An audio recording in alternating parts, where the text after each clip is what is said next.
एप्टर 1 अनजान यात्रा unidentified journey. यह कहानी शुरू होती है एक रहस्यमयी सुबह से, जब सूरज अपने पूरे शबाब पर नहीं था।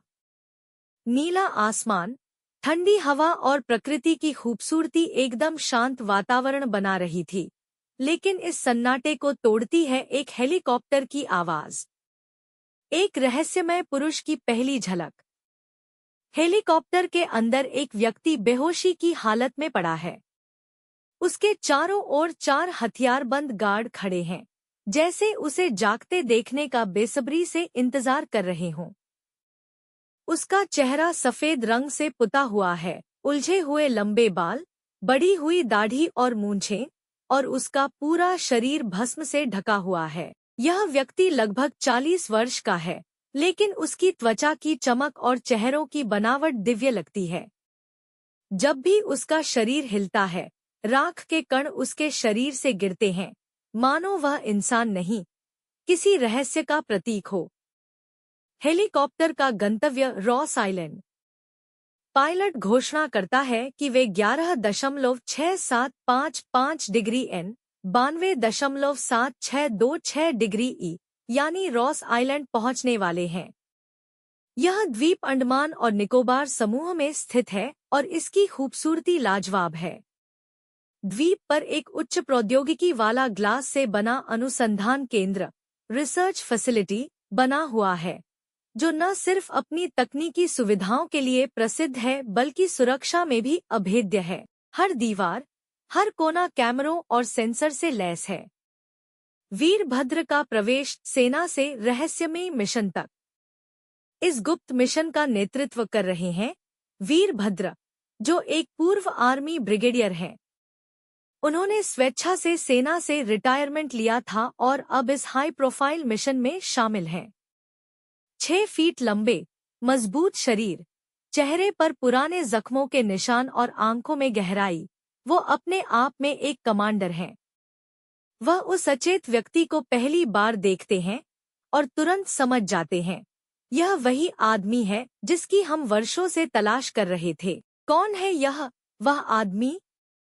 वह व्यक्ति केवल एक लंगोटी पहने हुए है, गले में रुद्राक्ष की माला है और सिर पर जटा बंधी हुई है, जिस पर एक जंग लगा त्रिशूल रखा है। उसकी मौजूदगी ही माहौल को रहस्यमयी बना रही है। लेकिन वीरभद्र को यह तक नहीं पता कि उसे किस बात के लिए पूछताछ करनी है। डॉक्टर श्रीनिवासन और डॉक्टर बत्रा की एंट्री। यही वक्त है जब कहानी में प्रवेश होता है 2 और महत्वपूर्ण किरदारों का। डॉक्टर श्रीनिवासन एक सख्त मिजाज और अनुशासन प्रिय वैज्ञानिक, जो इस शोध केंद्र के प्रमुख हैं।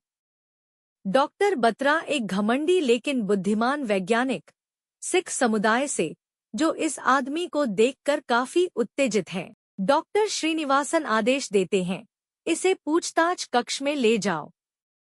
इंट्रोगेशन रूम, आधुनिक प्रयोगशाला जैसी जगह। पूछताछ कक्ष किसी अत्याधुनिक लैब जैसा दिखता है।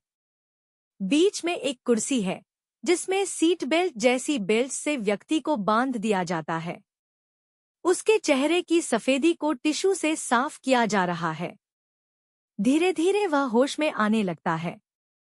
तभी कमरे में बातचीत शुरू होती है।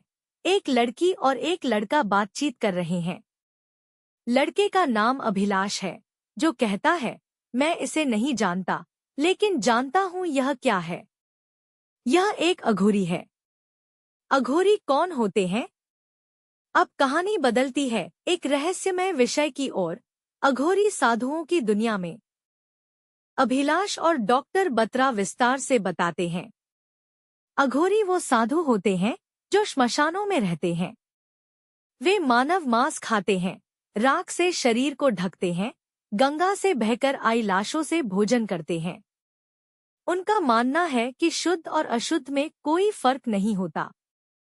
सब कुछ शिव है, सब कुछ ईश्वर है। वे सेक्स, नशा, मांस भक्षण, यहाँ तक कि शवों के साथ क्रियाएं, सबको साधना का मार्ग मानते हैं।